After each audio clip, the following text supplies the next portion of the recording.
Hello guys, मेरा नाम प्रभात। और आज हम एक टॉपिक देखेंगे, छोटा सा रिफ्लेक्स एक्टिविटी। ठीक है, इसमें से शॉर्ट नोट्स आते हैं। या फिर 3-4 नंबर का आ सकता है या फिर 6 नंबर का आ सकता है। ठीक है, तो हम रिफ्लेक्स आर्क इसके बारे में सबसे ज़्यादा इंपॉर्टेंट है।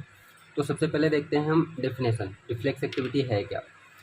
तो देखो, it is a involuntary response होता है टू अ स्टिमुलस। ठीक है, कोई भी स्टिमुलस आया हमारे बॉडी में तो वो इनवॉलेंट्री रिस्पॉन्स होता है। मतलब हम, जैसे आप कहीं बैठे हो अचानक से, तो कुछ ऐसा हुआ कि बिना सोचे समझे उठ जाते हो, है ना। या फिर बिना सोचे समझे आपका हाथ किसी जगह से हट जाता है, उसको बोलते हैं involuntary response. Type of protective mechanism, ये क्या करता है, प्रोटेक्टिव मैकेनिज्म होता है। मतलब हमें जैसे कि कहीं भी आप बैठे हो, ठीक है, वहाँ से कुछ मान लो सांप आ गया, है ना। सांप आ गया तो आप अचानक से देख के भाग जाओगे ताकि वो काटे ना, है ना। तो आपको प्रोटेक्ट कर रहा है, ये प्रोटेक्टिव मैकेनिज्म होता है और इनवॉलेंट्री होता है। उसके बाद देखो, एग्जाम्पल्स देखो, जैसे हैंड प्लेस हॉट सब्जेक्ट, किसी भी गर्म चीज़ पे अगर आपका हाथ जाता है तो ये थोड़ी सोचते हो कि हाँ अभी गर्म लग रहा है, जैसे आपने रखा, अभी हाँ ये गर्म लग रहा है, फिर आप हटाओगे, ऐसा ऐसा गया और आपने हटा लिया, है ना। तो withdrawal immediately prevent damage of the hand, आपको आपका हैंड जो डैमेज ना हो, ये प्रोटेक्टिव मैकेनिज्म है।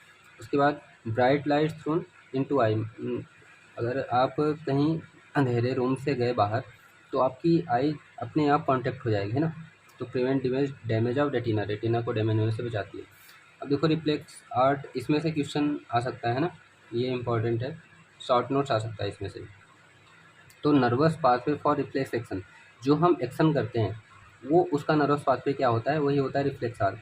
देखो, पहले रिसेप्टर, यहाँ मान लो यहाँ पे आपको कुछ चुभा, है ना, पिन चुभी या फिर कुछ हॉट चीज़ आपने टच किया, ठीक है। फिर एफरेंट आर्क यानी सेंसरी जो रिसेप्टर होता है, सेंसरी नर्व होता है, एफरेंट यानी सेंसरी। तो एफरेंट जो होता है वो रिसेप्टर से सेंट्रल नर्वस सिस्टम तक इम्पल्स को ले जाता है, ठीक है। तो रिसेप्टर, आप यहाँ पे कुछ चुभा आपको, एफरेंट नर्व एक्टिवेट हुआ, तो वहाँ से जो इम्पल्स सेंट्रल नर्वस सिस्टम पे गई, ठीक है, ठीक है, सेंट्रल सेंट्रल न्यूरॉन्स पे गई। जैसे इसको बोलते हैं इंटर न्यूक्लियल न्यूरॉन्स, जहाँ पे एक या एक से ज़्यादा यानी वन और मोर न्यूरॉन्स आके कनेक्ट होते हैं, ठीक है। अब यहाँ पे ऊपर पोस्टीरियर हॉर्न हो जाएगा, नीचे एंटीरियर हॉर्न हो जाएगा। ये देखो स्पाइनल कॉर्ड, ठीक है, यहाँ से स्पाइनल कॉर्ड निकलेगी। फिर उसके बाद इफेक्ट, फिर उसके बाद क्या होगा कि इफरेंट आर्क, अब यहाँ पे सेंट्रल नर्वस सिस्टम पे, हाँ, आपके सीएनएस पे इम्पल्स आ गए। अब सीएनएस पे इम्पल्स आ गए तो इफरेंट नर्व जो होगा वो एक्टिव होगा, ठीक है, वो एक्टिव होगा। अब वो क्या करता है, इम्पल्स को सीएनएस से आपके जो इफेक्टर मसल्स होगी, है ना, इफेक्टर, आपने मान लो हाथ है यहाँ पे, तो इफेक्टर जैसे ये वाला है, यही समझ लो, है ना। तो ये यहाँ पे इम्पल्स को ले जाएगा तो आप तुरंत, आपका हाथ अपने आप हट जाएगा, ठीक है। तो ये रहा रिफ्लेक्स आर्क। अब इसके बारे में हम, जो ये है ना, इसके बारे में डिटेल देख लेते हैं थोड़ी सी, ज़्यादा बड़ा नहीं है। Reflex arc include 5 components. पहला होता है receptor, afferent nerve, sensory nerve, centre, है ना। फिर उसके बाद इफरेंट नर्व, मोटर नर्व बोलते हैं उसको, और इफेक्टर ऑर्गन, ठीक है। तो रिसेप्टर क्या होता है, इंड ऑर्गन होता है, रिसीव द स्टिमुलस, ये स्टिमुलस को रिसीव करता है। When it is stimulated impulse are generated in afferent nerve, जब ये रिसेप्टर स्टिमुलेट होता है तो एफरेंट नर्व में इम्पल्स जनरेट होती है। उसके बाद क्या होगा, afferent nerve transmit sensory impulse from the receptor to centre, receptor से सेंटर में जो सेंसरी इम्पल्स होते हैं उनको ट्रांसमिट करता है, ठीक है। ज़्यादा दिमाग लगाने वाली बात नहीं, आपने वो आर्क जो डायग्राम है वो अच्छे समझ लिया तो ये अपने आप लिख लोगे, ठीक है। उसके बाद देखो centre, it is generate appropriate motor impulse, ये क्या करता है, मोटर इम्पल्स को, अब मान लो कोई इम्पल्स आ गया सेंटर तक, तो वो क्या करेगा, वो आपके हाथ तक इम्पल्स को पहुंचाएगा, तभी तो आप हटाओगे हाथ। तो ये बोल रहा है कि generate appropriate motor impulse, motor impulse को जनरेट करता है। मोटर इम्पल्स क्या करेगी, CNS टू जो इफेक्टर ऑर्गन रहेगा, इफेक्टिव ऑर्गन, वहाँ तक पहुँचाएगा इम्पल्स को।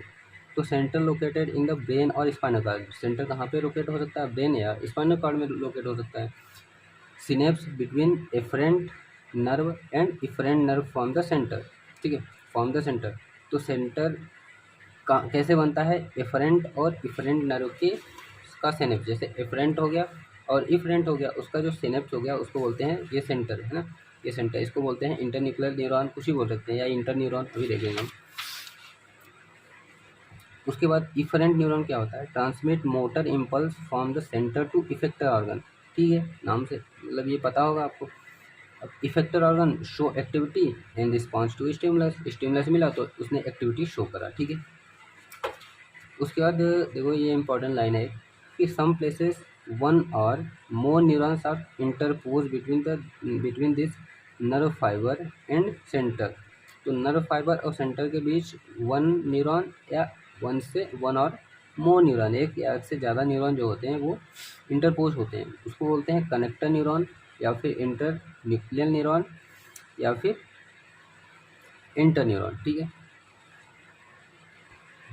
अब इतना ही आपको लिखना है अगर आए रिफ्लेक्स